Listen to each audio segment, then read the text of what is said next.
এক লোক মাথায় পাগড়ি পরে, ওই যে আমার ভাই পাগড়ি পরে আছে, আবার অনেকে আছে মাথায় রুমাল দেয়, আছে না ভাই? এক লোক ওসিয়ত করে গেছে, আমি মারা যাওয়ার পরে আমাকে কবরে যেন পাগড়ি পরায়া মাথায় রুমাল দিয়া কলার সারা জুব্বা দিয়ে কবর দেওয়া হয়। আপনার এলাকায় দিবেন ভাই? কেন? এর কি মানুষ আপনার? একটা লোক একটা জুব্বা টুপি পরে কবরে যেতে চেয়েছে, আপনার এত মন খারাপ কেন? হুজুর এসে আলগা মারেন না। কবরে কোন ড্রেস পরে কবর দেওয়া লাগবে তার নিয়ম কানুন ইসলামে বলা আছে। এটা বলার উদ্দেশ্য, আপনার জুব্বা, আপনার তসবিহ, আপনার সিমাক, আপনার যাবতীয় সুন্নাত মরেছেন সব শেষ, কিন্তু কবরে একমাত্র সুন্নাত যেটা যায় ওইটা পুরুষের সাথে একটা দাড়ি যায়। মান রব্বুকা, তোমার রবকে, ওয়ামা দিনুকা, তোমার ধর্মকে, ওয়ামান নাবিয়ুকা, আরেক রিওয়ায়াতে আসছে ওয়ামান হাযার রাজুলুল্লাযী বুইসা ফি কবরি, যেই মানুষটাকে কবরে দেখানো হচ্ছে চিনো নাকি? উনি হবেন আপনার আমার নবী, যিনি মাথায় সিজদায় দেওয়ার পরে আল্লাহ বলবেন ইরফা রাসাক, মাথা ওঠান হাবিব, যার প্রশংসা মালায় হাসরের দিনে বিচার শুরু হবে। তার মুখে এত বড় দাড়ি, আর তার উম্মত বলতেছে আমার 20 বছর, আমার চাকরি, আমার বউ, আমার আনস্মার্ট, এই জন্য আমার দাড়ি নাই। বলেন তো ওই দিন যাওয়ার পরে নবীকে কি চিনতে পারবো? নবী না চিনলে কি হয়েছে?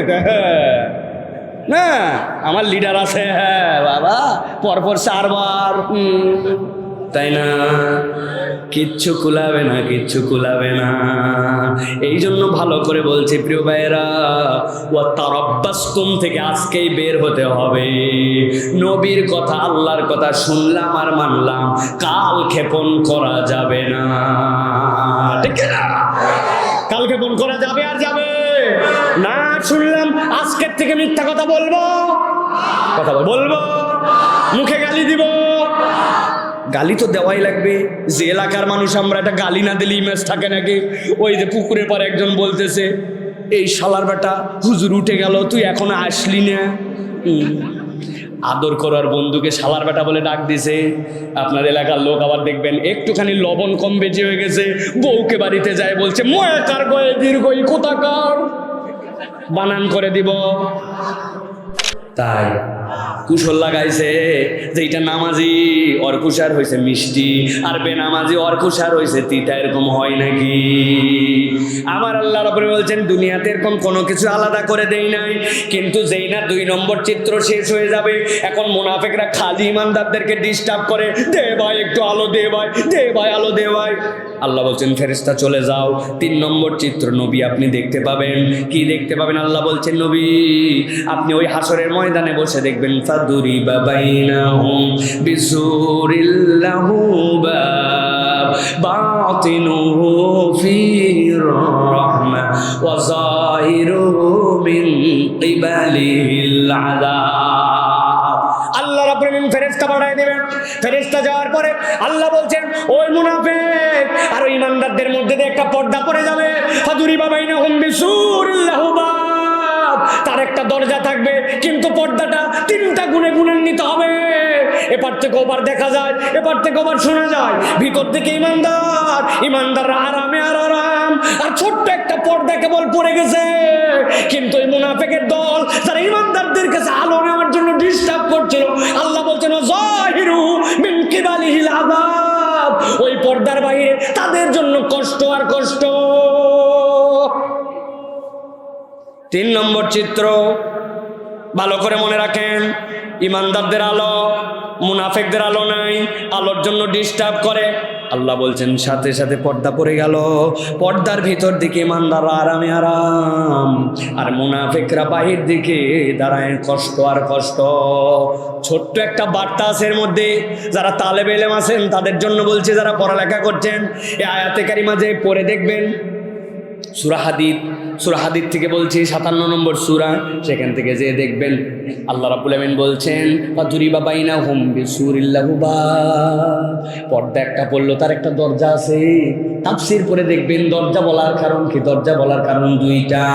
একটা হচ্ছে দরজার সিটকানি, দরজার হুরকা, দরজার তালার চাবি। আল্লাহ বলছেন বাতিনুহু, ভিতর দিকে ইমানদারদেরকে আল্লাহ রাব্বুল আমিন ভিতর দিকে দিয়েছেন, চাইলে ইমানদাররা খুলে দিতে পারে। এইটা একটা তাদের জন্য মানসিক কষ্ট। কেননা দুনিয়াতে মুনাফিকরা ইসলামের যত না ক্ষতি করছে, তার ক্ষতির অধিকাংশই করছে তারা মুসলমানদেরকে মানসিক কষ্ট দিয়া। নবীজি বদরে যাচ্ছেন, 1000 লোক দেখলেন আমার সাথে, হঠাৎ করে দেখলেন 700 জনের মতো নাই।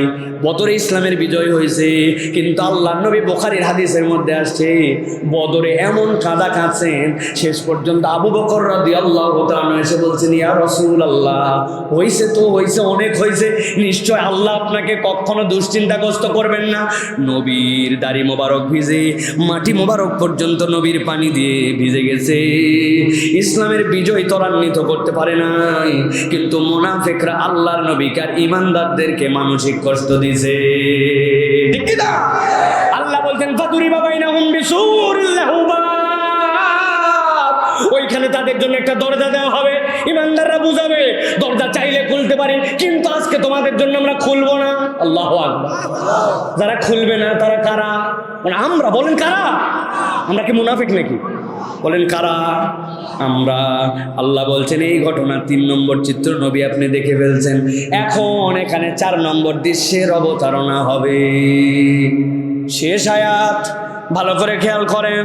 আল্লাহ রাব্বুল আমিন বলছেন ঈমানদারদের আলো ডানে আর সামনে ঘোরাঘুরি করে, দৌড়াদৌড়ি করে। 2 নম্বরে মুনাফিকদের কোনো আলো নাই, সেই আলো মুনাফিকদের জন্য দেওয়া হয়েছিল, ওই আলো তারা দুনিয়ার বুকের থেকে কামাই করতে পারে নাই। 3 নম্বরে বেশি ডিস্টার্ব করে, এই জন্য মধ্যে দিয়ে পর্দা পড়ে গেল।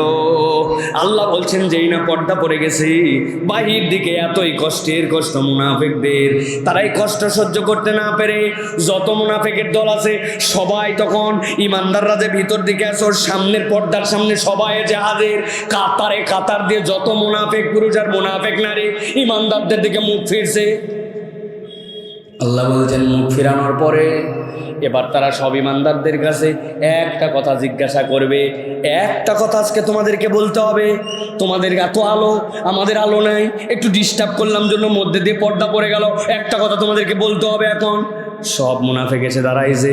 আল্লাহ বলছেন সাথে সাথে তারা বলতে শুরু করবে ইউনাদুনাহুম আলাম নাকুম মাকুম, ও ঈমানদারেরা, ও আলোওয়ালারা, আজকে তোমাদের কাছে একটু আলো চাইলাম জন্য মধ্যে পর্দা দিয়ে দিলে, বকা দিয়ে বললে দুনিয়ায় যাও, দুনিয়ায় তো যাওয়া যাবে না, তোমাদের এত অজস্র আলো থাকার পর আমাদেরকে দাও না।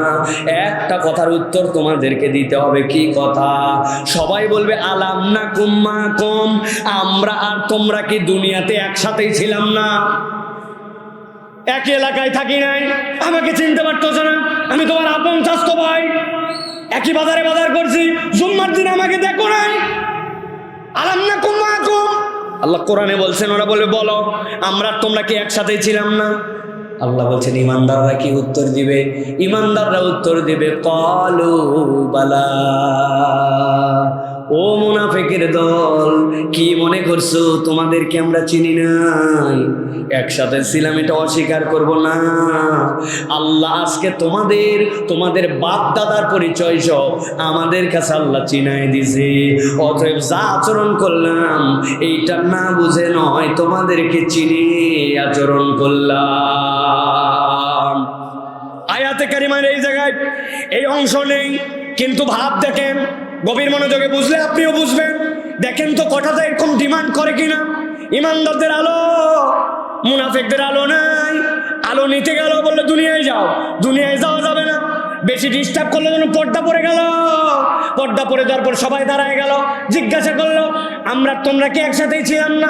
ঈমানদাররা বললো হ্যাঁ একসাথেই ছিলাম। সেনই যেহেতু একসাথেই ছিলাম, তোমাদের এত আলো, দুনিয়ায়ও যাওয়া যাবে না তোমরা জানো, তাহলে একটু আলো দিলে সমস্যা কোথায়? কথা ঠিক কিনা? এবার আমার আল্লাহ বলছেন, ও দুনিয়ার মানুষ, এবার ইমানদাররা মুনাফিকদেরকে একটা অদ্ভুত উত্তর দিতে শুরু করবে। ইমানদাররা এবার মুনাফিকদেরকে বলবে, দুনিয়ায় যেতে পারো না, কিন্তু দুনিয়ার থেকে এখানে তুমিও আসছো, আমি আসছি। দুনিয়ায় থাকা অবস্থাতে তোমাদের 4টা অপরাধ ছিল, যেই 4 অপরাধের কারণে আজকের এই ময়দানে তোমাদের আলো নাই। তাহলে দুনিয়াতে থাকতে মুনাফিকদের অপরাধ ছিল কয়টা? হয় না, অনেকেই কথা বলে নাই। দুনিয়াতে থাকতে মুনাফিকদের অপরাধ ছিল কয়টা? হাত রেডি করেন, এরকম নিচের দিকে হাত নামান, সব হাত রেডি করেন। আমি বলবো কয়টা, তখন হাত তুলে দেখানো লাগবে যে কয়টা। মুনাফিকদের অপরাধ ছিল কয়টা? হয় নাই, হাত নামান, সবগুলো নামান। আবার একসাথে তুলতে হবে, যে যারা দাঁড়ায় আছেন সবগুলো বাম হাতে মোবাইল ধরেন, রেকর্ডিংটা করতেছে। মুনাফিকদের দুনিয়াতে অপরাধ ছিল কয়টা? আরেকবার হাত নামান, একসাথে উঠাতে হবে। কয়টা? হাত নামান। বলবেন হুজুর এগুলো কি শুরু করলো, তাই না ভাই? এগুলো করানোর কারণ আছে ভাই। এখন আমাদের বাংলাদেশে যা ওয়াজ হয়, আমাদের ওয়াজগুলোর মধ্যে বিরাট ঝামেলা। কি ঝামেলা? আপনারাই বাড়িতে যাওয়ার পরে বলবেন, গতকালকে একটা ওয়াজ হইতে ফাটাফাট। এখন বউ জিজ্ঞাসা করছে যে কি ফাটালো, বলছে তা বলতে পারবো। আছে না ভাই?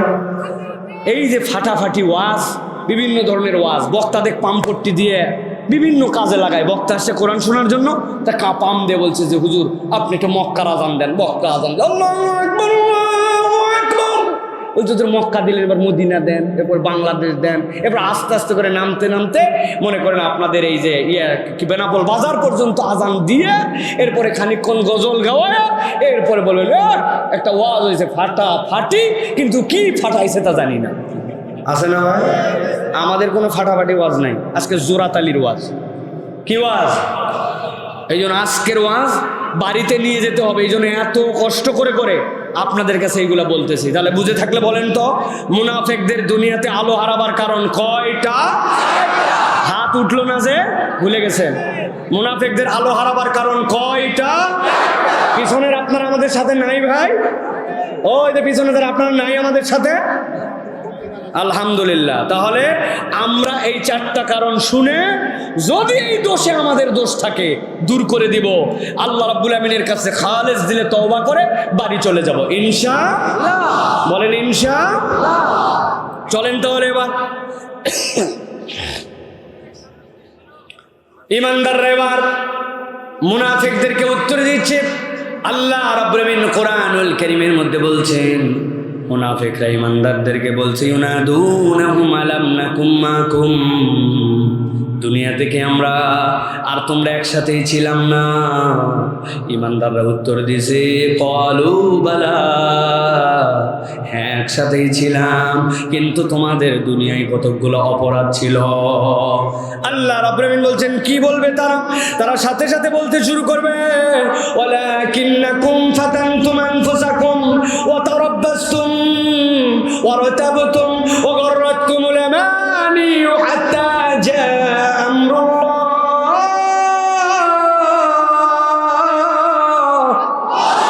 তারা সাথে সাথে বলতে শুরু করবে, মুনাফিকের দল, দুনিয়াতে 1 নম্বর তোমাদের অপরাধ ছিল ওয়ালাকিন্নাকুম ফাতানতুম আনফুসাকুম, দুনিয়াতে তোমরা নিজেরাই নিজেদেরকে এমন কতগুলো পরীক্ষার মধ্যে ফেলেছিলে, যেই পরীক্ষা আল্লাহ দেয় নাই, কিন্তু এই পরীক্ষাটাই তোমরাই নিজেরা নিজেদেরকে ফেলেছিলে।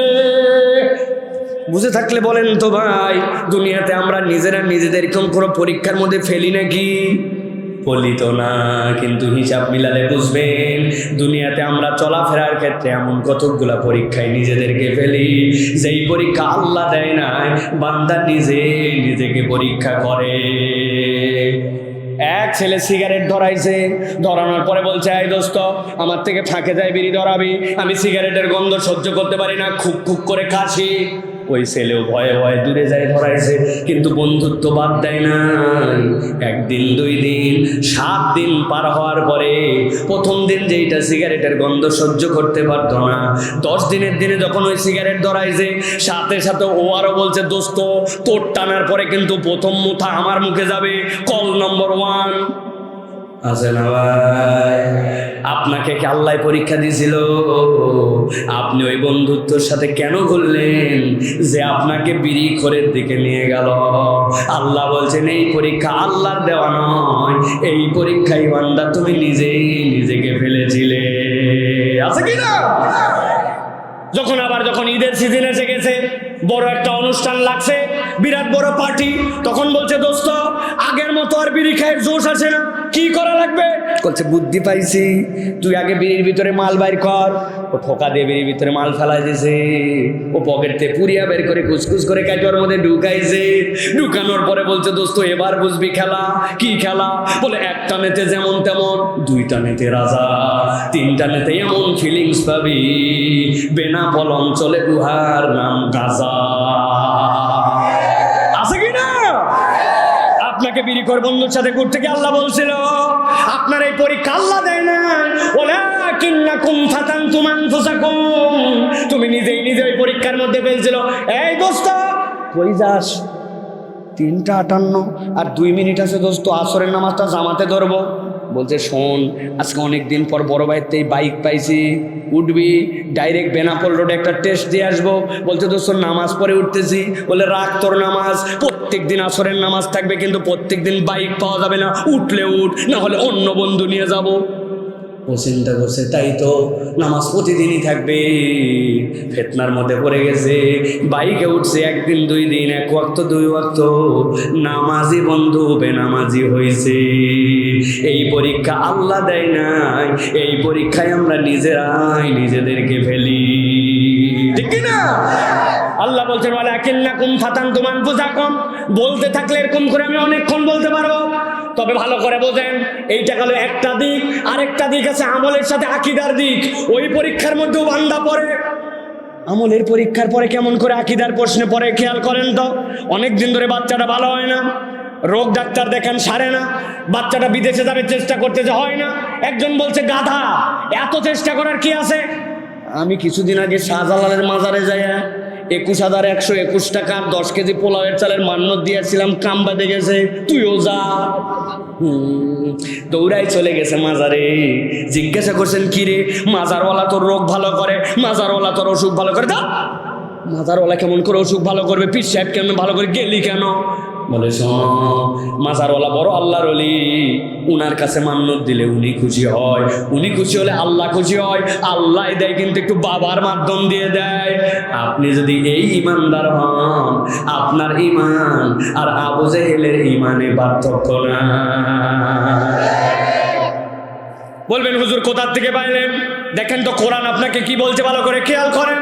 আল্লাহ রাব্বুল আলামিন কোরআনুল কারীমের মধ্যে বলছেন, আবু জেহেলের কাছে যে জিজ্ঞাসা করেন, আম্মান ইয়ামলিকুস সামা ওয়াল আবসার মান ইয়ারযুকুকুম মিনাস সামাই ওয়াল আরদ। আসমান থেকে, আবু জেহেল বলতো, আসমান থেকে তোকে রিজিক দেয় কে? জমিন থেকে রিজিক দেয় কে? তোর চোখের মালিক কে? তোর কানের মালিক কে?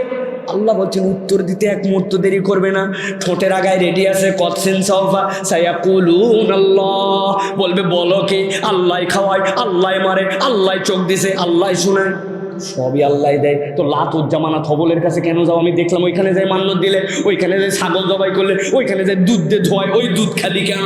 বলে ও বুঝো নাই, আল্লাহ সূরা জুমারের মধ্যে বলছেন লিয়ুকাররাবুনা ইলাল্লাহি যুলফা, ওরা আমাদের ভালো করতে পারে না, মন্দও করতে পারে না, তবে লাতের আল্লাহ রাব্বুল আমিনের ফেরেশতার প্রতিকৃতি, মানাত হচ্ছে আল্লাহর অমুক পয়গম্বরের প্রতিকৃতি, অতএব এগুলো আল্লাহর প্রিয়।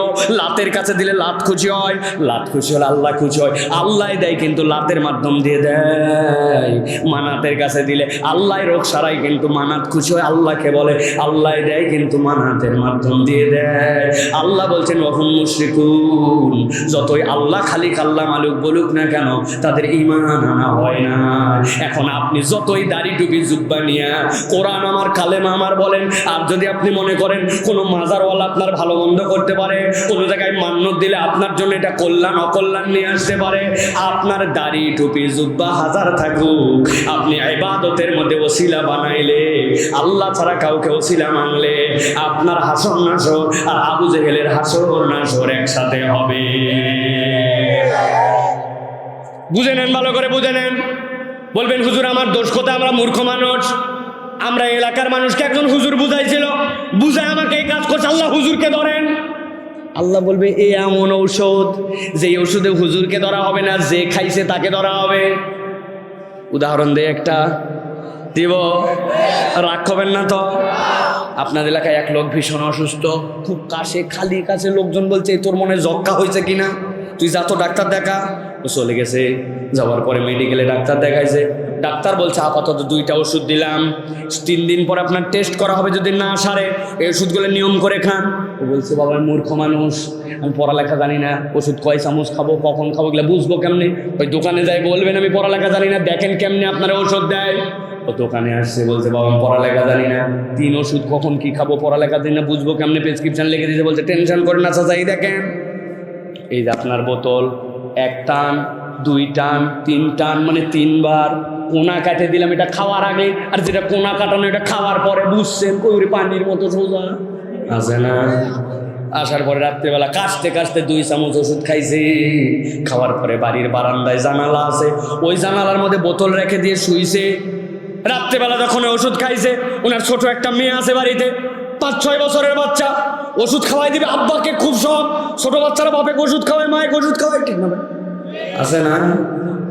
সকালবেলা ওনার একটা ছেলে জমি লাগাইছিল, একটুখানি সিম লাগাইছে, বেগুন লাগাইছে, একটুখানি হালকা করে টমেটো হয়েছে, ওগুলোর মধ্যে আবার পোকা হয়েছে। চিন্তা করছে একটু সকালবেলা বিষ দিয়ে আসি, বিষ স্প্রে করেছে। ইন্ডিলের বোতল, ওই বোতলটাই সিরাপের বোতলের দ্বারে জালনার পাশে রেখে দিয়েছে, দিয়ে গোসল করতে গেছে। এদিকে তো সকালবেলা আবার কাশি উঠছে, ওই কাশির ঠালোর বাচ্চাকে বলছে আব্বা ওষুধ আনতে পারবি, বলতে দেরি, দৌড় দিতে দেরি নাই। ছোট মানুষ কথা শোনার জন্য লাভ দেখেছে, যাওয়ার পরে 2 চামচ ঝাড়ে আনছে। ইন্ডিলের একটা গন্ধ আছে, কিন্তু বাচ্চা অত বোঝে নাই। এই মুরব্বিও কাছতে কাছতে ঢক করে মেরে দিছে, মারার পরে বুঝছে এটা তো ওর সিরাপ না, এটা তো ইন্ডিল খাইছে 2 চামচ। বুঝে থাকলে বলেন তো ভাই, ভুল করে 2 চামচ যদি ইন্ডিল খায় তাহলে বিষ কাজ করবে না? করবে না? একদম বুঝে সুঝে উত্তর দিবেন, আজগবি উত্তর দিবেন না। কাজ করবে না? করবে না? কেমনি করবে ভাই? মূর্খ মানুষ, পড়ালেখা জানে না, মাসুম বাচ্চা দিছে, নিয়ত সহি ছিল, তারপরেও তো বিষ কাজ করবে। ভালো করে বুঝে রাখেন, আপনার মাসুম দিছে না, পড়ালেখার দিছে, নিয়ত সহি ছিল না, ছিল না, আল্লাহর কাছে এগুলো ধর্তব্য হবে না। বিষ যেরকম বিষের কাজ করবে, ঠিক একই রকম আপনি যদি শিরিক করেন, আল্লাহর কাছে কার পরামর্শে করছেন, বুঝে না না বুঝে, আল্লাহর কাছে পার পাওয়ার কায়দা থাকবে না। এই জন্য আল্লাহ রাব্বুল আলামিন বলছেন ওয়ালাকিন্নাকুম ফাতানতুম আনফুসাকুম ওয়া তারাব্বাসতুম ওয়া রাতাবতুম ওয়া গharratkumul amaniyu hatta jaa amrullahi wa gharrakum billahil gharur।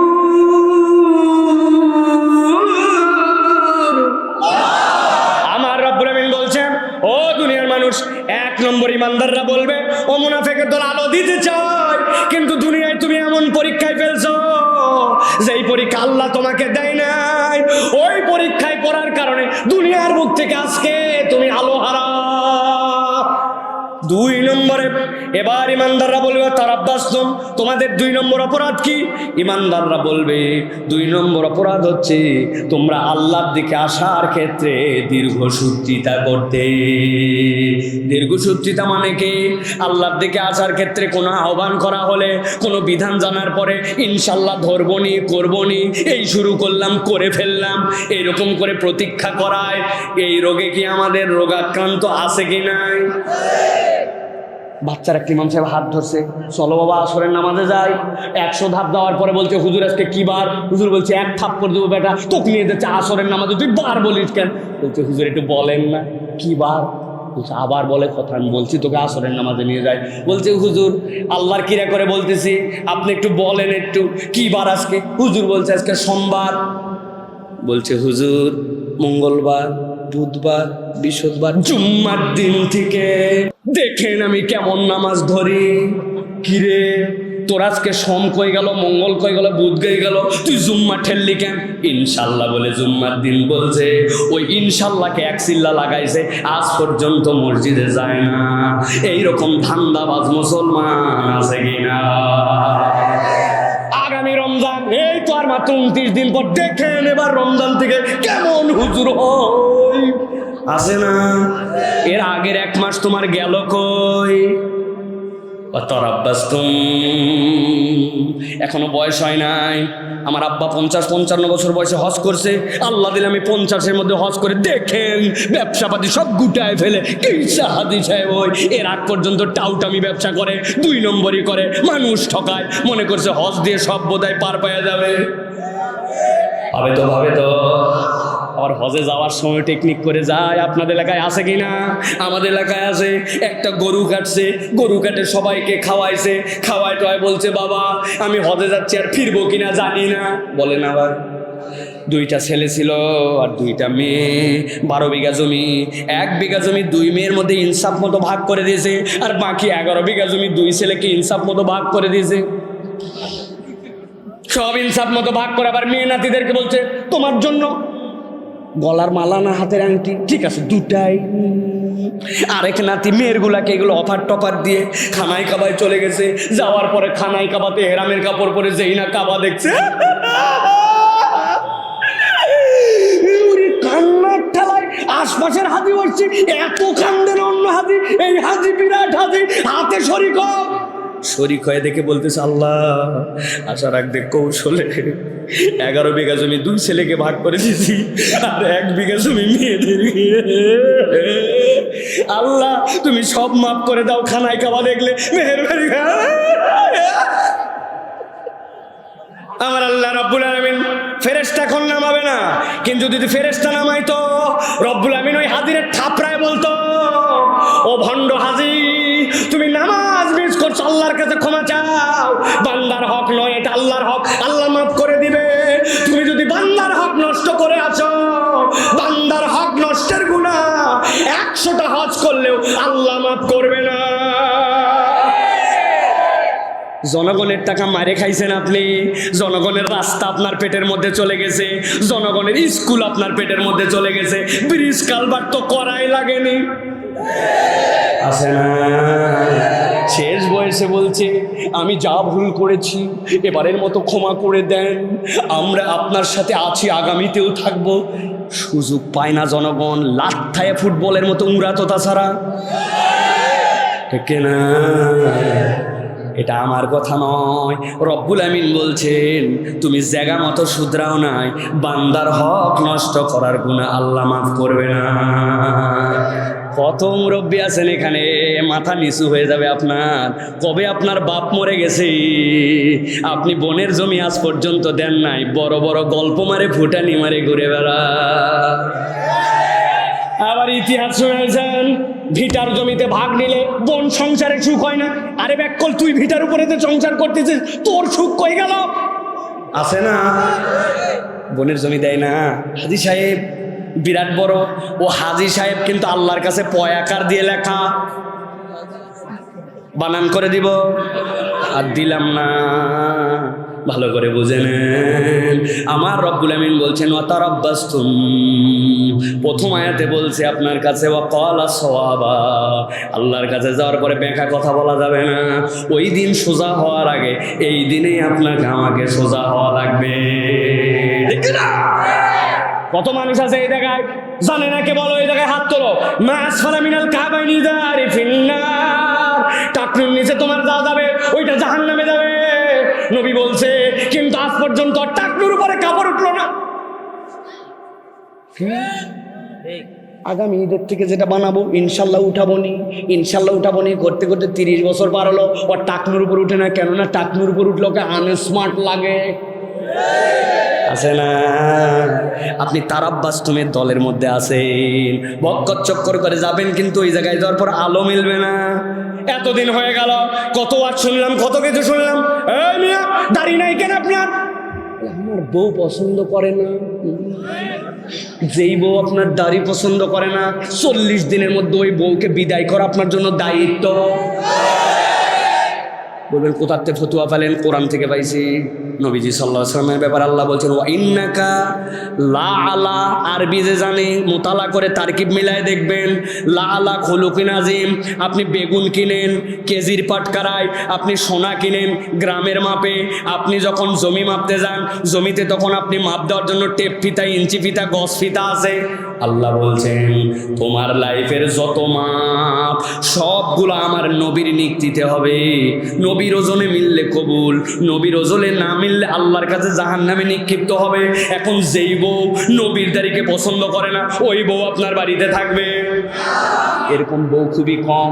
বউয়ের কথা বলার জন্য আনন্দ লাগতেছে, নিজেই রাখে না, এখন বউয়ের কান্দে দৌড় দিছে। সমস্যা কোথায় আপনার ভাই? বলেন আমাকে, সমস্যা বলেন। সকল নবীর দাড়ি ছিল, নবী কোনোদিন কাজে নাই। একজন সাহাবী ছাড়া জীবনে কোনো দাড়ি ছোট করে নাই। সকল পয়গম্বরদের দাড়ি ছিল, সকল সাহাবীর দাড়ি ছিল। নবী দাড়ি ছাড়তে বলছে, বয়স নেই এর জন্য। আপনি কেন রাখলেন না? সমস্যা কোথায়? হুজুর আমি আপনার এক বোন, মাহফিলে এসেছি, 1,50,000 টাকা আমি মাহফিলে দিব, মেহেরবানি করে আমার জন্য একটি দোয়া করবেন। আপনাদের দাড়ি আমার দেখতে খুব ভালো লাগে, আল্লাহ যেন আমার মুখে দাড়ি উঠায়। আল্লাহুম্মা আমিন। রব্বুল আলামিন, তুমি ইন্নাল্লাহা আলা কুল্লি শাইইন কাদির, কি পারো না তুমি? আল্লাহ আমার বোন 1.5 লক্ষ টাকা দিয়েছি, লক্ষ লক্ষ মানুষকে নিয়ে হাত তুললাম, মেহেরবানি করে আমার বোনের মুখে তুমি দাড়ি উঠাইও। সারাদিন এই আমিনার দোয়া করলে মহিলার মুখে দাড়ি উঠবে? ঘুমায় গেছেন আপনারা? দাড়ি উঠবে? কোন মহিলা আপনার এরকম বেকুব আছে নাকি 1.5 লক্ষ টাকাতে দাড়ির দোয়া নিবে? কিন্তু মহিলার দাড়ি উঠে না, আর আপনি দাড়ি কাটে মহিলা সাজেন কে? কি সমস্যা আপনার? আর কিভাবে বুঝাবো আপনাকে? বলেন হুজুর এই কথা আপনারা সবাই খালি এই একই ওয়াজ পাইছেন। ওয়াজ করার কারণ আছে।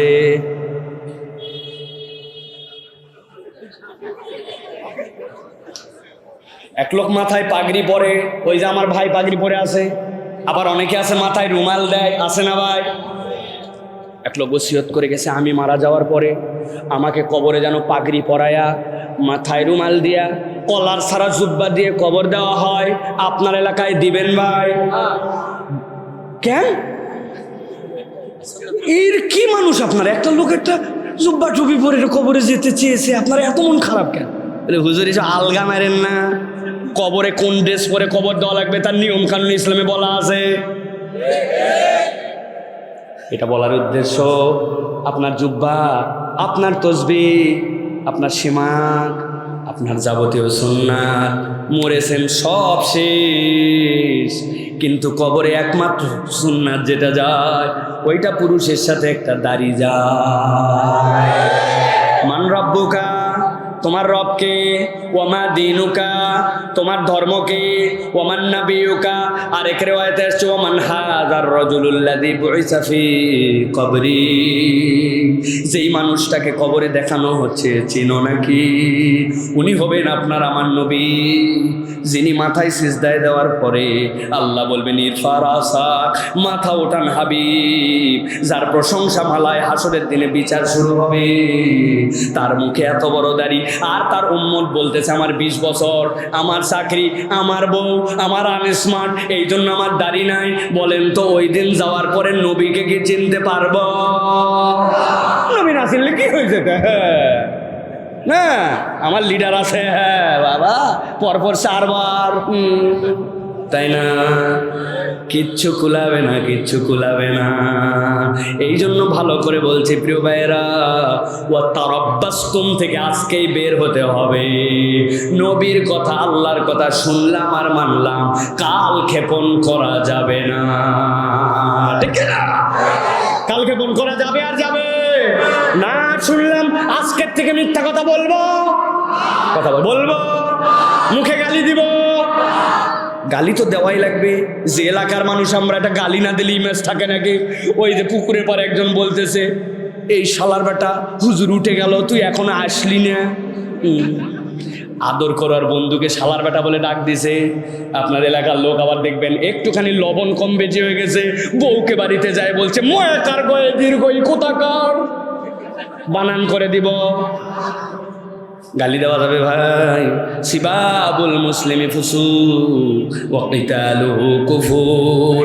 এক মুসলমান আরেক মুসলমানকে কখনো গালি দিতে পারে না। অতএব প্রিয় ভাইরা, কিয়ামতের দিনে মুনাফিকদের আলো হারাবার কারণ কয়টা? আলো হারাবার কারণ কয়টা? আলো হারাবার কারণ কয়টা? বলছি কয়টা? চারটাই বলছি, শেষ তাহলে ওয়াজ। কয়টা বলছি? দুইটা বলছি কেবল, আরো দুইটা বাকি আছে। চলবে? চলবে? চলেন তাহলে এবার। আল্লাহ রাব্বুল আলামিন বলছেন ওই ইমানদারদের কাছে আলো আছে, মুনাফিকদের কাছে আলো নাই। মুনাফিকদের কি ইমানদাররা বলছে ইরজি ওয়ারাকুম ফালতামিসু নূরা।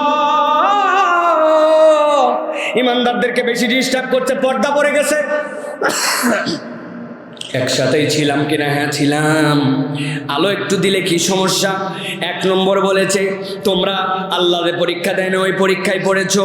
দুই নম্বরে আল্লাহর দিকে আসার ক্ষেত্রে কালক্ষেপণ করেছো। তিন নম্বরে ওয়ারতাবতুম, দুনিয়ার বুকে তোমরা আল্লাহর বিধানে সন্দেহ করতে। আমরা এখানে যারা আছি, আমরা কেউ কি আল্লাহর বিধানে সন্দেহ করি? রেডি হন উত্তর দেওয়ার জন্য, রেডি হন। ইমানের প্রশ্ন, বলেন আমরা কি কেউ কি আল্লাহর বিধানে সন্দেহ করে? হয় নাই? আমরা কেউ কি আল্লাহর বিধানে সন্দেহ করে? বলছি তো না, বলাইছি জোরে ইচ্ছা করে বলছি না, কিন্তু এবার মিলাবো আল্লাহর বিধানে সন্দেহ আছে কিনা। কষ্ট নিয়ে যাও ভাই, হ্যাঁ বক্তাদের বসে থাকা অনেক কষ্ট ভাই। সারাদিন 6 ঘন্টা সফর করে আসে, বসে আবার 6 ঘন্টা যাবে, ও আর শুনতেছে এখনো বসে থাকে, বিরাট কষ্ট। আমরা বলছি আল্লাহর বিধানে সন্দেহ করি না, কিন্তু একটু হিসাব মিলান দেখেন আল্লাহর বিধানে আমরা সন্দেহ কিভাবে করি।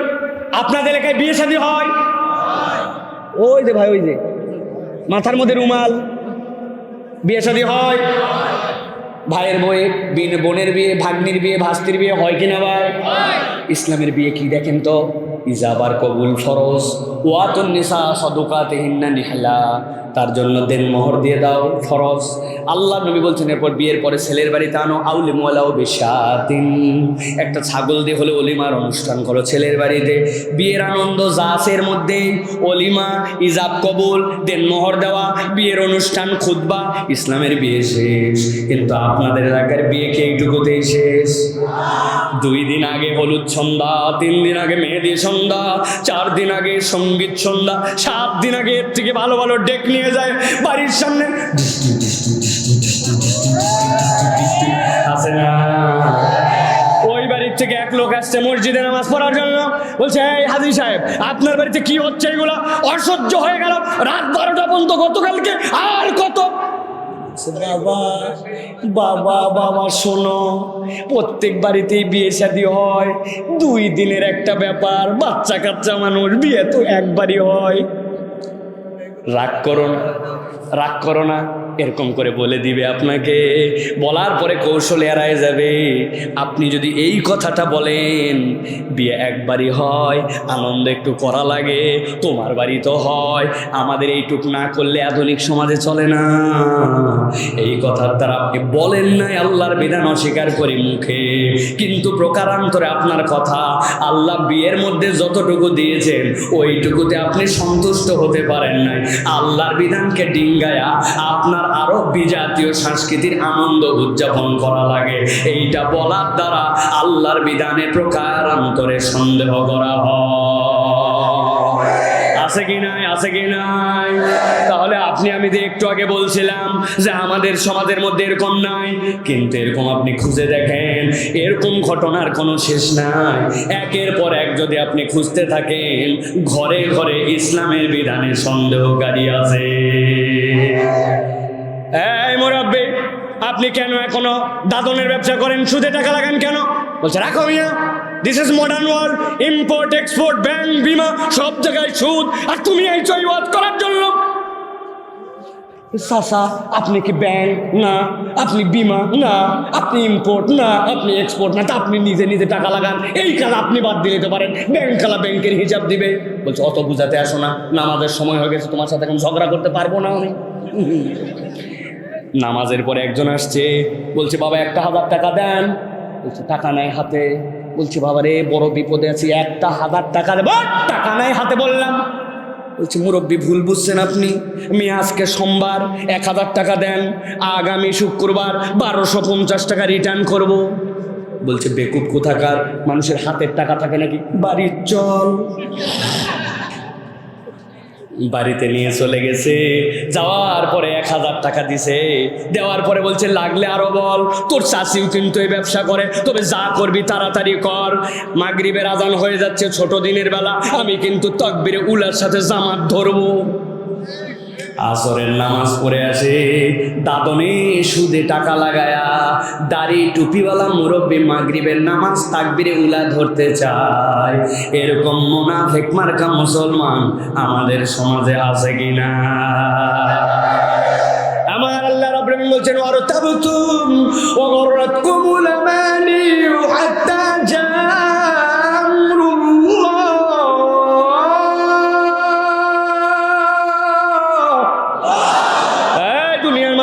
আমি আল্লাহ রাব্বুল আমিন বললাম তুমি আল্লাহর বিধান এরকম সন্দেহ করো, এইটা তুমি মুখে বলো না কিন্তু তোমার আচরণে প্রমাণ হয়ে যায়। অতএব তোমার দুনিয়ার জিন্দেগি যদি এরকম হয়, তোমার এই দাড়ি টুপি নামাজ হাসরের দিনে তোমাকে আলো দিবে না, ওই দিন মুনাফিকের কাতারে উঠা লাগতে পারে। আর একটা মামলা আছে, বললে ঝামেলা আছে জন্য বললাম না। হ্যাঁ ঝামেলা লাগাবেন নাকি আন্দাজ? না বলা যাবে না ভাই, বলবো। এক শ্রেণী আছে আমাদের সমাজে, নামাজের ইসলাম ভাল লাগে, রোজার ইসলাম ভাল লাগে, হজের ইসলাম বছরে একবার ভাল লাগে, উমরা তো বছরে 3 বার পর্যন্ত অনেকের ভাল লাগে। কিন্তু ওনাকে যদি বলেন ইসলামের যে কোরআনুল কারীম আল্লাহ দিয়েছেন এটার মধ্যে ইসলামের প্যানাল কোড আছে, কেউ যদি চুরি করে তার শাস্তি আছে, কেউ যদি ব্যভিচার করে তার শাস্তি আছে, কেউ যদি ব্যাংক লুট করে হাওয়া করে দেয়, দেশের টাকা বিদেশে পাচার করে তার শাস্তি আছে। আসেন আমরা কোরআনের আইন দিয়া দেশটা চালাই, এটাও তো আল্লাহর দেওয়া আইন। সাথে সাথে বলবে মনে করছিলাম এই বক্তা দলের না, কিন্তু হাফিজ কাকানলো রে, আছে না ভাই? আল্লাহর কোরআনের কথা বললে, আল্লাহর বিধানের কথা বললে দল খুঁজতে যায়, নামাজ রোজা পছন্দ করা এরকম মুনাফিক মার্কা মুসলমান আছে কিনা? কিভাবে বাঁচবেন আপনি?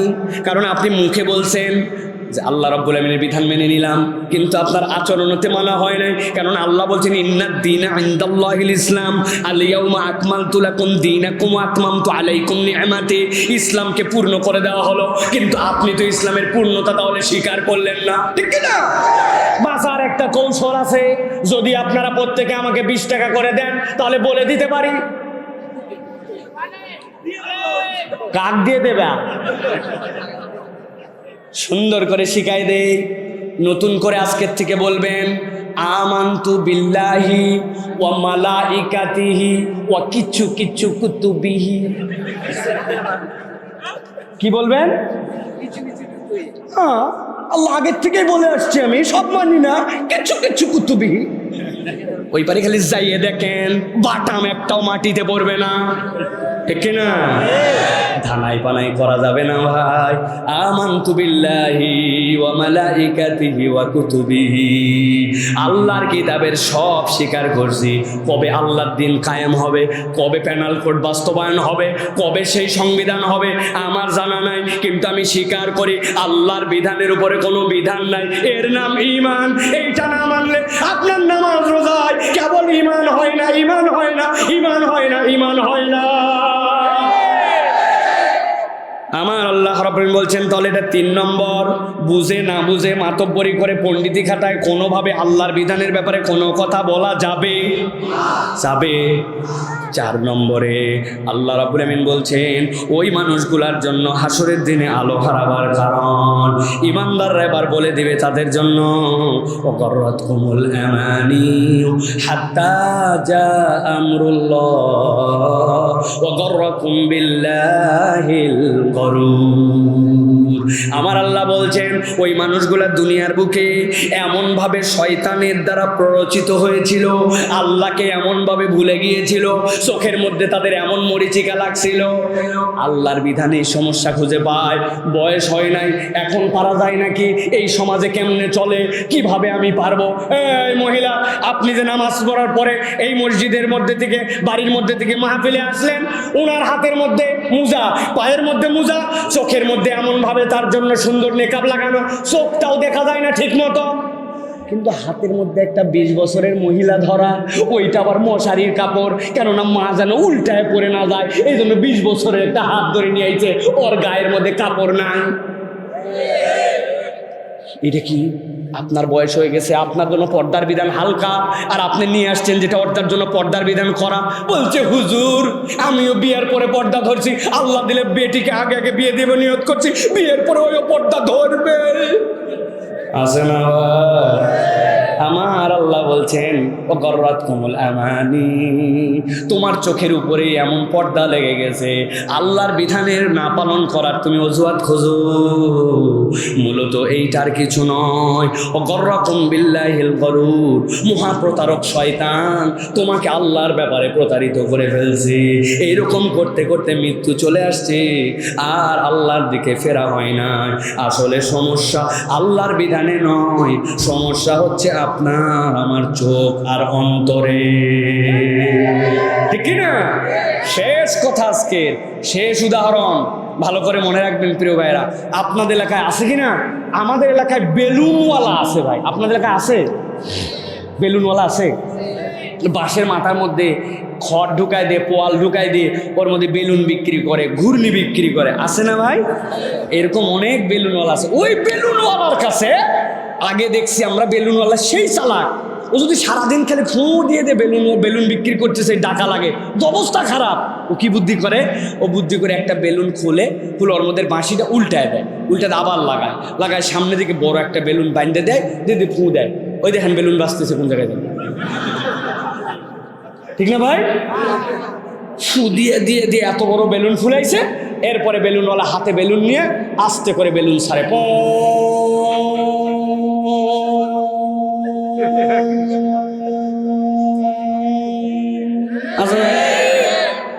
ওই বেলুনওয়ালার কাছে আমি দেখছি আগে 2 টাকা দামের একটা চশমা পাওয়া যেত, এখন আর বিক্রি হয় না সেভাবে।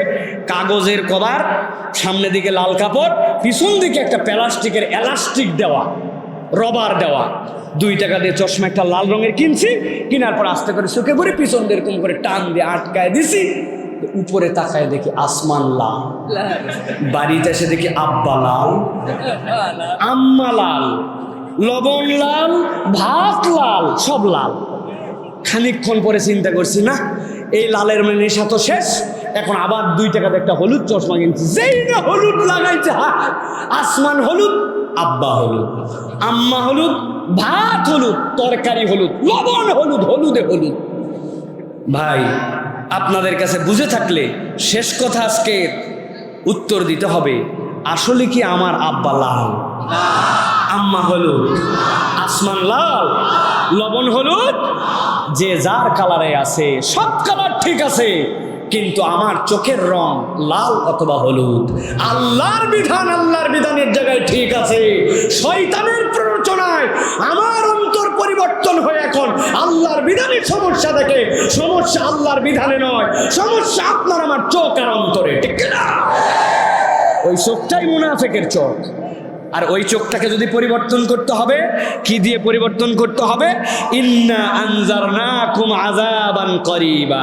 এই মাহফিল অন্য কোনো কারণে আয়োজন করা হয় নাই, মাহফিল আয়োজন করা হয়েছে আল্লাহর আসন্ন আযাবের ভয়ে বান্দাদেরকে তৈরি করা। 2টা উত্তর যদি দিতে পারেন, বুঝবো আপনারা মাহফিলে পুরা কথাগুলো বুঝেছেন। কিয়ামত কি কায়েম হয়ে গেছে? যারা বললেন না ঘুমাই গেছে। কিয়ামত কি কায়েম হয়ে গেছে? আমি কি আপনাদেরকে বলছি যে চিৎকার করে বলেন? আমি বলছি আপনার ঠোঁটে আপনি উচ্চারণ করে বলেন, কিয়ামত কি কায়েম হয়ে গেছে? আল্লাহকে মুনাফিক আর ইমানদারদের মধ্যে আলাদা করে দিয়েছে? সুবহানাল্লাহ। আলোচনা বুঝে ফেলছেন তাহলে আপনারা। ইমানদার মুনাফিক আলাদা হয় নাই, কিয়ামতও হয় নাই, কিন্তু যা বর্ণনা গেল চারটা চিত্র কিয়ামতের আল্লাহ আগেই জানায় রাখলেন। একটা বান্দাও যেন ওই দিন ধরা না খায়। রব্বুল আলামিনের কাছে প্রত্যেকটা বান্দা যেন ওই দিন নিষ্কৃতি পেয়ে যায়। এই জন্য প্র্যাকটিসের জন্য ইন্না আনজারনাকুম আযাবান করিবা, একটা নিকট আযাবের কথা তোমাদেরকে জানাই দেওয়া হলো। তাহলে যেই দয়াবান রহমান আপনাকে আমাকে এটা জানালেন, তিনি হচ্ছেন আপনার আমার রব আল্লাহ। শেষ কথা, এই কোরআন হৃদয়ে যেন থাকে, এই কোরআনের দীক্ষা যেন বনে ঢোকে। এর জন্য নবী করিম সাল্লাল্লাহু আলাইহি সাল্লামের মুহাব্বত বাড়াতে হবে। যেই উম্মতের হৃদয়ে নবীর মুহাব্বত নাই, ওই উম্মতের হৃদয়ের মধ্যে কোরআন ঠিক মতো থাকবে না, ইসলামের বিধান ঠিক মতো থাকবে না। অনেকে আছে ফরজ নামাজটা পড়েই চলে যায়, আল্লাহর নবীর সুন্নাত আদায় করে না, মনে করে এটা তো ফরজ নয়। কিন্তু আপনার সুন্নতের পাবন্দি না থাকলে আল্লাহর কাছে ফরজ ইবাদত কবুল হবে না। বিখ্যাত আমাদের যে ওসমানী খেলাফত ছিল, ওসমানী খেলাফতের সর্বশেষ যিনি খলিফা ছিলেন, খলিফা আব্দুল হামিদ, তার জীবন থেকে একটা কথা বলে শেষ করব। খলিফা আব্দুল হামিদ তার জীবন থেকে এমনভাবে সুন্নাতের পাবন ছিলেন, তার জীবনের মধ্যে ইসলামকে এমনভাবে পছন্দ করেছিলেন, বাইতুল মুকাদ্দাসকে দখল করে নেওয়ার জন্য ইহুদিরা ট্রিলিয়ন ট্রিলিয়ন টাকা দিয়ে তার কাছে অফার করেছিল। কিন্তু আব্দুল হামিদ বলেছিলেন, তোমাদের ট্রিলিয়ন ট্রিলিয়ন টাকা ওইগুলো আমার পেশাবখানার মধ্যে ফেলে দিলে আমার একজন মুমিনের পেশাবের যে দাম আছে, তোমাদের ট্রিলিয়ন ডলারের টাকার ওর কোনো মূল্য আমার কাছে না। বাদশা আব্দুল হামিদ একটা অদ্ভুত অভ্যাস তার মধ্যে ছিল, অদ্ভুত অভ্যাসটা তার জীবনে তিনি বাস্তবায়ন করতেন। হঠাৎ করে তার যে রাজত্ব, ওই রাজত্বের খেলাফতে প্রত্যেক দিন প্রজারা তার সাথে দেখা করতে পারত। এক প্রজা একদিন আসছে, আসার পরে বলছে, আমার সাথে বাদশা নামদারের একটু কথা আছে। কি কথা? বলে, যে কথা আছে সেই কথাটা কাগজে লিখে নিয়ে আসছি, এই কথাটা একটু বাদশার কাছে পৌঁছায় দাও। বলে, মিয়া তোমার হাতের লেখা পৌঁছানো বাদশার পড়ার সময় আছে নাকি? আগে তুমি বলো কি কথা।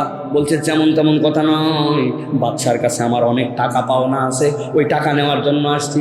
বলছে, বাপ রে, কোন মহাজন রে, বাদশা তার গোলামের কাছে, তার রাজ্যের একজন সাধারণ জনগণের কাছে টাকা পায়, তুই কত বড় মরদ। বলছে, এটা মনে হয় মাথায় ডিস্টার্ব আছে, ধরে বান।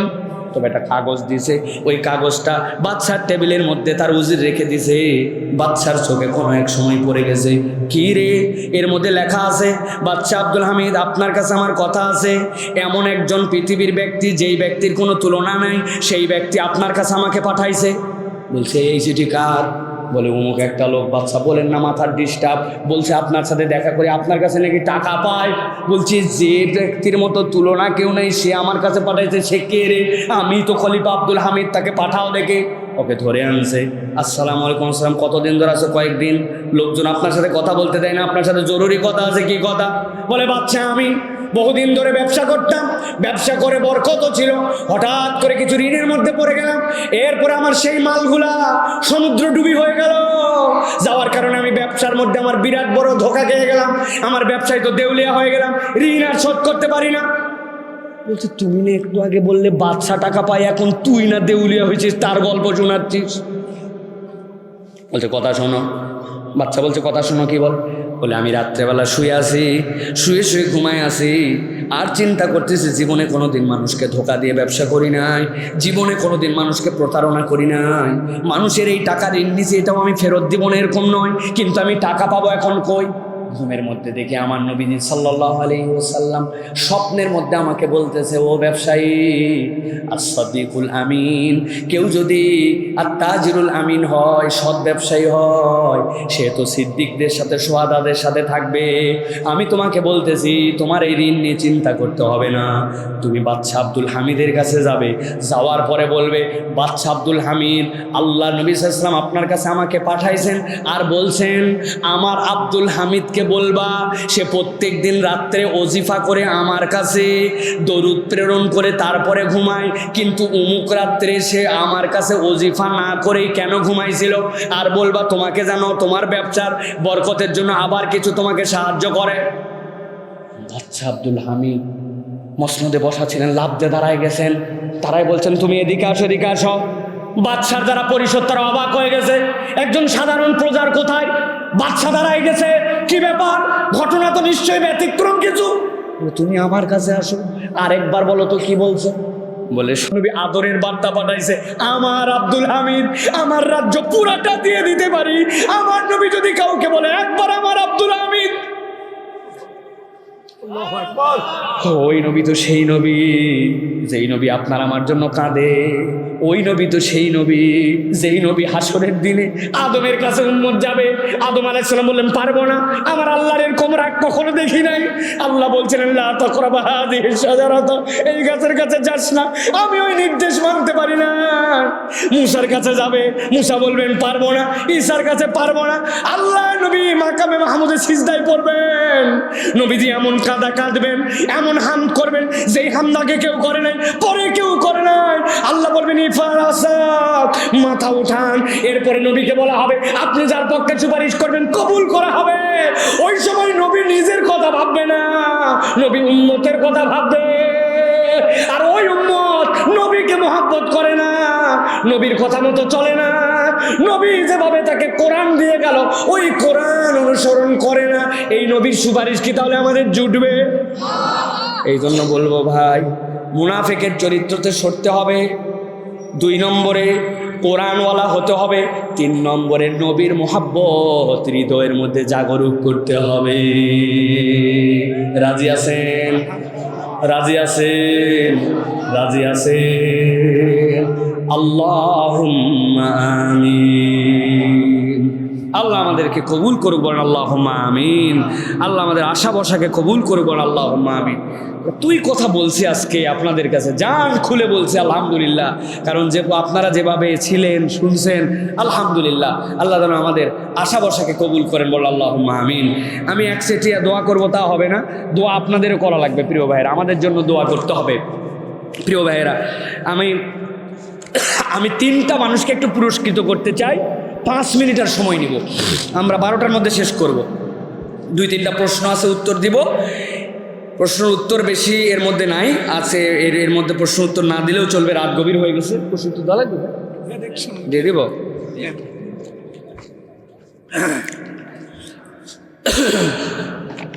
হয়ে গেছে। প্রচণ্ড রাগের মাথায় যদি বলা হয় সে যদি এই কাজ করে, আল্লাহর কসম তাকে আমি টুকরো টুকরো করে খুন করব। পরে নিজের ভুল কসমের জন্য তওবা করলে হবে নাকি কাফারা আদায় করতে হবে? প্রিয় ভাইয়েরা, কেউ যদি আল্লাহর কসম করে আর সেই কসমটা যদি হারাম হয়, তো হারাম কসমের জন্য তার দায় থাকবে না। কিন্তু কসম যদি তার জন্য এরকম হয় যে কসম করছে আল্লাহর নামে, এই কাজটা সে করে ফেলতে পারে, তাহলে এই কসমের জন্য তাকে কাফারা আদায় করতে হবে। কসমের কাফারায় আপনার জন্য সবার আগে দায়িত্ব হচ্ছে আল্লাহর কাছে তওবা করা, এরপরে কসমের কাফারা আপনার জন্য আদায় করে দেওয়া, এটা আপনার জন্য বিধান। তবে যদি হারাম কাফারা, হারাম কসম হয়, এই কসমের কাফারা আল্লাহর কসম করে বলতেছি সিনেমা হলে সিনেমা আসলে সিনেমা দেখবই, এই কসম হবে? কসমই হয় না আপনার এটা। সুতরাং বৈধ কসম যদি হয়, সেই কসম ভাঙলে কসমের কাফারা আপনাকে দিতে হবে। স্বামী যদি স্ত্রীকে কোনো সুদী ব্যাংকের ক্রেডিট কার্ড করে দেয়, স্ত্রী সে কার্ড দিয়ে কেনাকাটা করা যাবে? প্রিয় ভাইরা, প্রথম কথা, সুদের কারবারের সাথে আমাদের প্রত্যেকের জড়িত হওয়া, এর সাথে থাকা, এর সাথে সাক্ষী দেওয়া, এগুলো সব কিছুর থেকে বেরিয়ে আসতে হবে। আপনার স্ত্রী আপনাকে কেন এই ক্রেডিট কার্ড করে দিবে যেটাতে আপনার কেনাকাটা করতে হবে? সুতরাং আপনি স্ত্রী হিসাবে এরকম স্ত্রীকে আপনি নসিহা করে পরিবর্তন করবেন। আর স্ত্রীর কত টাকা আজ আপনাকে কাট করে দিচ্ছে, এটা তো আসলে আমাদের জন্য দায়িত্ব না, স্বামীরও না, স্ত্রীরও না। আপনি নগদ টাকা দেন, নগদে কেনাকাটা করেন। আপনি যেইগুলার শরীয়ী সম্মত ব্যাংক আছে, তাদেরও কিছু কার্ড আছে, সেইগুলোর জন্য আপনি কার্ড ব্যবহার করতে পারেন। তবে আপনার জন্য সুদের কোনো কারবারের সাথে জড়িত হওয়া যাবে না। স্বামী দেখ আর স্ত্রী দেখ, আল্লাহ আমাদেরকে হেফাজত করুক। স্বামী যদি কথায় কথায় তালাক দিতে চায় এবার এ জাতীয় কোনো কথা বলে, অনেক সময় প্রচণ্ড রাগে 3 তালাকও দিয়ে বসে, আবার ফতোয়াও এনে বলে তালাক হয়নি। এই বিষয় নিয়ে একটু জানতে চাই। প্রিয় ভাইরা, প্রথম কথা, তালাকের কোনো ফতোয়া মুখে মুখে মোবাইলে শুনে শুনে এক পক্ষের কথাই হবে না। কে কখন বলেছিল, তার নাম কি, কোন কথা বলেছিল, কোন তারিখে বলেছিল, কোন পরিবেশে, সব লিখিত দিয়ে মুফতির কাছে দিতে হবে। ন্যূনতম একটা ফতোয়ার খরচ দিতে হবে। তারপরে মুফতি সাহেব বিয়ে আছে কি নাই সিল দিয়ে আপনাকে জানাবে। তবে একটা জিনিস জেনে রাখবেন, আপনি যদি রাগের মাথায় গু খেয়ে ফেলেন, আপনি যদি রাগের মাথায় গুকে গরুর গোস্তর মতো খেতে পারেন, আপনি রাগের মাথায় যদি 1000 টাকাকে ছিঁড়ে ছিঁড়ে ছিঁড়ে আপনি এটাকে বাচ্চা কাচ্চার মতো খেলনার মতো করে ফেলে দিতে পারেন, এরকম পাগল হয়ে গেছেন, তাহলে তালাক হবে না। কিন্তু এমন রাগ, যেই রাগে আপনি সব বোঝেন, কোদাল দিয়ে কোপ দিলে পা কেটে যাবে, ব্লেড দিয়ে টান দিলে হাত কেটে যাবে, চুল টানলে ব্যথা লাগে, গালে থাপ্পড় দিলে কষ্ট হয়, কিন্তু আপনি আবার রাগেও গেছেন বলতেছেন, এই রাগের ইসলামে কোনো ধর্তব্য নাই, আপনার তালাক পতিত হয়ে যাবে। অতএব খুব সাবধান। এটা এমন কোপ, যে এই কোপ ইচ্ছা করে দিচ্ছেন না ভুলে দিচ্ছেন, আলের উপর দিচ্ছেন না পায়ে দিচ্ছেন, দেখবেন না কাটার জায়গা কেটে চলে যাবে, সুতরাং আপনার পাও কেটে যেতে পারে। সুতরাং তালাক বুঝে সুঝে দিতে হবে। আল্লাহ আমাদেরকে বোঝার তৌফিক দান করেন। এক স্বামী যদি স্ত্রীকে কোনো সুদী ব্যাংক থেকে স্ত্রীকে নমিনি দেয় এবং স্বাক্ষর করতে বাধ্য করে, এজন্য কি স্ত্রীর সুদের গুনাহ হবে? প্রিয় ভাইরা, প্রথম কথা বাধ্য করা। আর রিজালু কাওয়ামুনা আলান নিসা, স্বামীরা স্ত্রীদের তত্ত্বাবধায়ক। এখন স্ত্রীকে যদি সে বাধ্য করে, সে বলবে আমি কিন্তু এর সাথে নাই, আমি এটা করতে চাই না, কিন্তু তুমি আমাকে করতে বলতেছো, স্বামী হিসাবে এর দায়ভার আমার নয়, এইটা বলার পরে যদি স্বামী বলে করো যা আছে আমি দেখবো পরে, তাহলে আপনি জিম্মাদারি মুক্ত হয়ে যাবেন। কিন্তু আপনি উল্টা যদি উৎসাহ দেন যে কিছু সঞ্চয় করো, সেখানে কিছু টাকা পয়সা সুদে জমা রাখো, বিয়ের সময় আবার ওই টাকা ভেঙে আমরা ব্যবহার করবো নি, আপনি যদি সুদে অংশগ্রহণকারী হন, তাহলে আপনার জন্য বিপদ আছে। সুতরাং স্বামী যদি বাধ্য করে, স্ত্রীর গুনাহ হবে না, আর যদি স্বামী স্ত্রী মিলে সমন্বয় করে, দুইজনের গুনাহ হবে। আল্লাহ আমাদেরকে বোঝার তৌফিক দান করেন। বইগুলো কোথায় আছে? ওই জায়গায়, এদিকে এদিকে এদিকে নিয়ে আসো। প্রিয় ভাইয়েরা, 3 জন ভাইকে 3টা প্রশ্ন করব, টপাটপ উত্তর দিবেন, এরপরে দোয়া করে চলে যাব। বলেন যে কোনো একজন হাত তুলে, কোন 4টা কারণে মুনাফিকরা দুনিয়াতে আলো হারাবে? বলেন। আমরা বলছি না 4 কারণে মুনাফিকরা আলো পাবে না? কে বলতে পারবেন? হাত তোলেন। 4টা কারণ, তাকে পুরস্কার দিব একটা। বলো ভাই, হাত তুলছে। হ্যাঁ বলো, সামনে আসো, বলো বলো, তাড়াতাড়ি বলো।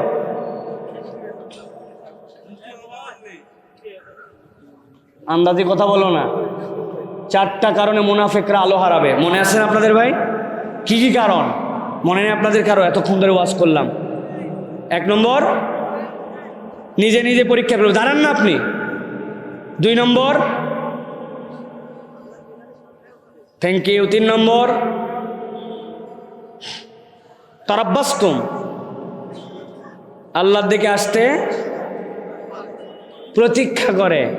4 নম্বর, শয়তানের ধোকায় পড়ে আল্লাহকে ভুলে দুনিয়াদার হয়ে যায়। মনে নেই আপনাদের? তাহলে না মনে থাকলে কেমনে হবে? প্রিয় ভাইরা, আসেন, আপনার সামনে আসেন। আমি আপনাদেরকে একটা বই গিফট করব প্রিয় ভাইরা। সেটা হচ্ছে, আমরা আমাদের বাচ্চাদের জন্য অনেক ভুয়া গল্প শুনাই। এক বাঘ ছিল, বাঘের আবার বউ শিয়াল ছিল, শিয়ালের আবার 2টা বাচ্চা হলো, ওই শিয়াল মুরগি চুরি করতে গেল, কুত্তা ঘেউ ঘেউ করলো, এরপর শিয়াল ধরা পড়ে গেল, মুরগি বেঁচে গেল। এগুলো গল্প আছে না? সব ভুয়া গল্প। কিন্তু আমি আপনাদের জন্য একটা বই আনছি, একদম মোবাইলের মাপে। আপনি মোবাইলও ধরে রাখবেন, এই বই ধরে রাখবেন। ইচ্ছা করে এই মাপে একটা বই বানাইছি, পকেটের মধ্যে ঢুকাবেন, পকেটের মধ্যে থেকে যাবে। এই বই যেমন তেমন গল্পের বই নাই। নবী করিম সাল্লাল্লাহু আলাইহি ওয়াসাল্লাম স্বয়ং সাহাবীদেরকে যে গল্প শোনাইছেন, এরকম গল্পগুলো এর মধ্যে আছে। সুবহানাল্লাহ বলেন। মানে নবী গল্প শোনাচ্ছেন তার সাহাবীকে, এটা সাহাবীরাও গল্প শোনাচ্ছে না। এই গল্পের সংকলন আছে, বাচ্চাদের জন্য নিয়ে যাবেন এই বই। ওই যে স্টেজের কোন পাশে জানি বই আছে, বামে না ডানে, 100 টাকা করে বই আছে। এই বই আপনার জন্য হাদিয়া। কোনো রকম টেনে টুনে পাস আপনি, এই জন্য আপনার পাস। আল্লাহ আপনাদেরকে বরকত দান করো। এবার একটা যুবক হাত তুলে বলো, আজকের আলোচনা থেকে শপথ করলাম আর দাড়ি কাটবো না, টাকনুর নিচে কাপড় পরবো না। কারা কারা? দাড়ি আছেই তো আপনার ভাই, আপনি আবার দাড়ি কাটবেন কি? দাড়ি ছিল না, আর কোনোদিন দাড়ি কাটবো না। কে আছে? হ্যাঁ, আগে হাত তুলছে। এদিকে আসো, সামনে আসো বাবা। মাশাআল্লাহ, তোমার নাম কি? আর দাড়ি কাটবা না, এরকম করে চুল আর কাটা যাবে না। এটাকে ইসলামে বলা হয় কাজা। কাজা মানে কোথাও আছে কোথাও না, এটা ইসলামের ছাঁট নয়। আর কাটবা না এরকম করে। রাজি বাবা? টাকনুর নিচে কাপড় থাকবে, সত্যি তো? আল্লাহ কবুল করুক। কি নাম? সাদ্দাম হোসেন। বলেন আল্লাহুম্মা আমিন। আমাদের সাদ্দামকে বইটা দিয়ে দেন, আল্লাহ সাদ্দামকে কবুল করুন, আল্লাহুম্মা আমিন। এবার একটা কঠিন পরীক্ষা আছে, যারা দাঁড়ায় মারায় আছেন এদিক থেকে, কে পারবেন দেখি? সানাটা পড়ে শোনাতে হবে, আর সানার মধ্যে একটা অর্থ আমি জিজ্ঞাসা করবো, এটা বলতে হবে। কে পারবেন বলেন? সানা বলেন দেখি, ইয়াং ম্যান।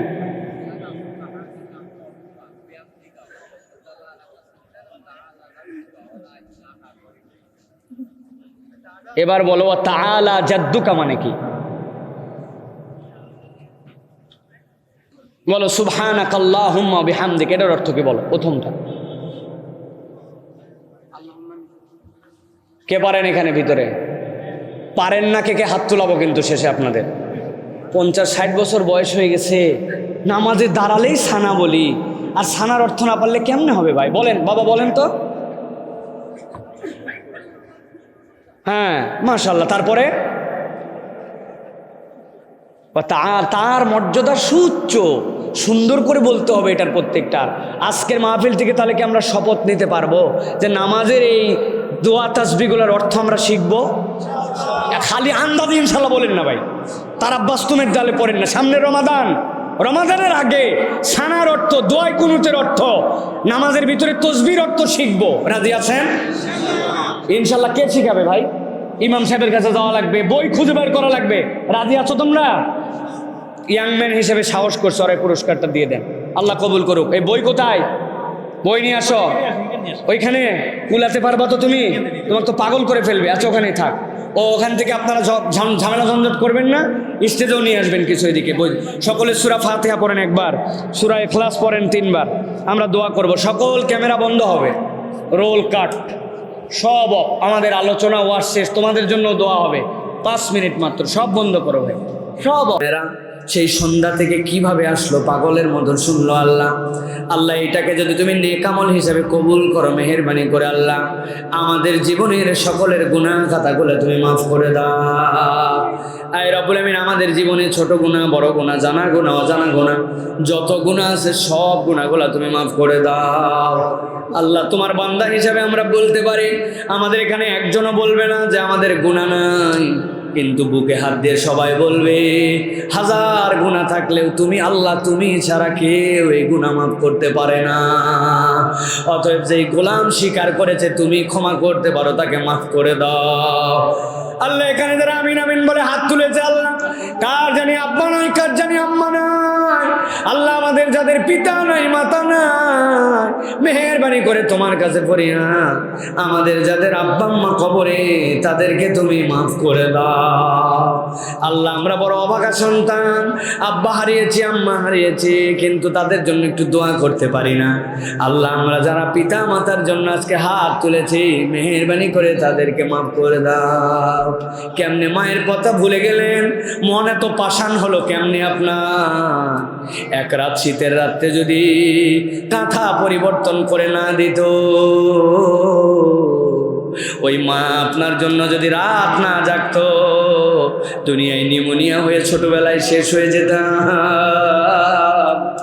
আরে সারা জীবন আম্মা খাবার তুলে দিল, মুরগি তো হাজার হাজার বার রান্না করছে, কোনোদিন তার পাতে মুরগির রানটা উঠায় নিতে দেখি না। আল্লাহ সব সময় ভালো খাবারগুলা দিয়া টোটা ফাটা খাবার খাইতো, আব্বাকে দেখছি কষ্ট করলো। আল্লাহ ওই জনম দুঃখিনী পিতা মাতা যাদের, আমাদের কবরে মেহেরবানি করে আপনি মাফ করে দেন। আল্লাহ এখানে আমি চেহারা দেখে বুঝেছি আল্লাহ অনেক তালেব ইলম ছিলেন, আল্লাহ অনেক ইয়াংরা ছিল, যুবকরা ছিল। আল্লাহ আল্লাহ আমার সাথে যারা দেখা করতে আসছেন, কেউ বা 30 কিলোমিটার 40 কিলোমিটার দূর থেকে, আল্লাহ আল্লাহ আমি হয়তো কোরআনের কথা বলি, কিন্তু এই মানুষেরা জানে না আমার ব্যক্তিগত কোনো আকর্ষণ নাই, যতটুকু কথা কোরআনের কারণে ইনারা মহব্বত করে। আল্লাহ আজকে সকালবেলা থেকে এখন পর্যন্ত আমার আমলনামা যদি কপাল দিয়ে নিয়ন সাইনের মতো যাইতো, এরা জুতায় বিদায় করতে আর আমাকে স্টেজে উঠতে দিত না।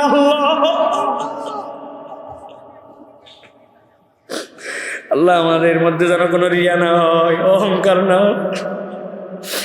আল্লাহ পা যেন মাটিতে থাকে। আল্লাহ কোরআনের এমন কথা যেন বলি যেই কথা আমি আমল করতে পারি, আমার ভাইয়ের আমল করতে পারে। আল্লাহ মেহেরবানি করে যত দাইল আল্লাহ স্টেজে আছেন, আল্লাহ তাদেরকে আপনি কবুল ও মঞ্জুর করে নেন। আল্লাহ সারা দুনিয়ায় মুসলমানরা জুলুমের শিকার, মেহেরবানি করে জালেমদেরকে আপনি ধ্বংস করে দেন। আল্লাহ ফিলিস্তিনকে আপনি মুক্ত করে দেন। আল্লাহ বাংলার কারাগারে যে সকল আলেম ওলামারা আছে, তাদেরকে মুক্তির ব্যবস্থা আপনি করে দেন। আল্লাহ আমি কন্ট্রাক্টর নই, জানি না কার কি মনের নেক বাসনা আছে, আপনি পূরণ করে দেন। এই মুহূর্তে যে যে মনের নেক কামনাটা আপনার কাছে ফরিয়াদ দিচ্ছে আল্লাহ গোপনে গোপনে, আল্লাহ কারবার রিজিকের টানাটানি, কারবার চাকরি না, কারবার যা কামাই রুজি হয় চলে না, বলতে পারে না, কারবার একটু ভালো সম্পর্ক বাহিরে দেখা যায়, সংসারে সুখ নেই, বাচ্চা কথা শোনে না, আল্লাহ কারবার পড়া মুখস্থ হয় না, কেউ বা বড় আলেম হতে যায়, আল্লাহ যার যা মনের তামান্না আছে আপনি পূরণ করে দেন আল্লাহ। আল্লাহ আপনার কাছে ফরিয়াদ, এতগুলা মানুষের মধ্যে থেকে আল্লাহ যার আমল পছন্দ আল্লাহ তার আমল আর ওসিলায় মেহেরবানি করে আমাদের দোয়া কবুল করেন। এই মাহফিল বাস্তবায়ন করতে হাজার হাজার টাকা খরচ হয়েছে, পরিশ্রম হয়েছে। আল্লাহ আল্লাহ যে যেভাবে প্রশাসনের ভাইরা সহ এলাকার দায়িত্বশীলরা সহ সহযোগিতা করেছেন আল্লাহ মেহেরবানি করে তাদের প্রত্যেককে উত্তম যাজা খায়ের দান করে দেন। আল্লাহ আমি সবার নাম জানি না, হাফিজ ভাইয়ের নাম কয়েকবার বলছি, মানে তিনি সব নন, যারা যারা সহযোগিতা করেছে সকলকে আপনি বরকত দেন। হাফিজ ভাই আলেমদেরকে মহব্বত করে আল্লাহ আল্লাহ তার কলিজাকে আপনি আরো বেশি উন্মোচিত করে দেন। আল্লাহ মাইকওয়ালা, লাইটওয়ালা, প্যান্ডেলওয়ালা, পার্টিওয়ালা, আল্লাহ স্বেচ্ছাসেবক ভাইরা আল্লাহ যে যেভাবে সহযোগিতা করলো সকলকে আপনি কবুল ও মঞ্জুর করেন। পরিশেষে ফরিয়াদ করি, সারা জীবনকে আমরা খানায় খাবার দেখে মুখ ফিরাই ফিরাই খালি নামাজ পড়বো নাকি? আজকে যারা আমরা কষ্ট করে এই পর্যন্ত থাকলাম, জীবনে একটাবার আপনার আমাদেরকে খানায় খাবায় নিয়ে যেতেই হবে আল্লাহ। আল্লাহ একটাবার হজ উমরার সফরে আমাদেরকে নিতেই হবে আল্লাহ। আল্লাহ আমরা গরিব হলেও আপনি গরিব নন, আল্লাহ মেহেরবানি করে আমাদেরকে জীবনে একটাবার খানায় কাবায় নামাজ পড়ায়া, নবীজির মসজিদে নামাজ পড়ায়, আমার নবীজির রওজায় সালাম দেওয়ার তৌফিক দিয়ে দিয়ে। আল্লাহ তাদের পরিবারে অশান্তি, হাজার হাজার মা বোনেরা আসছেন আল্লাহ, আমার মা বোনদের আল্লাহ বুক ফেটে যাবে তাও মুখ খোলে না, আল্লাহ আমার মা বোনদের যার যা ব্যথা বেদনা আছে আপনি দূর করে দেন। স্বামীরা অত্যাচার করলে স্বামীদেরকে বুঝ দিয়ে দেন আল্লাহ। সন্তানদের বিয়ে হয় না, বিয়ে শাদীর ব্যবস্থা করেন। অনেকেই মা অসুস্থ, স্বামীর সংসারে থাকে, মায়ের কাছে যাইতে পারে না, বাপের খেদমত করতে পারে না, ওই বাপটা মরে গেছে, ওই মাটা মরে গেছে, সংসার আক্রায় পড়ে আছে। আমার মা বোনদেরকে মেহেরবানি করে আল্লাহ উত্তম যাজা খায়ের দান করে দেন। এলাকার সকলকে ভালোবাসার সাথে একসাথে চলার তৌফিক দিয়ে দেন। সুবহান রাব্বিকা রাব্বিল ইজ্জাতি আম্মা ইয়াসিফুন ওয়া সালামুন আলাল মুরসালিন ওয়ালহামদুলিল্লাহি রাব্বিল আলামিন।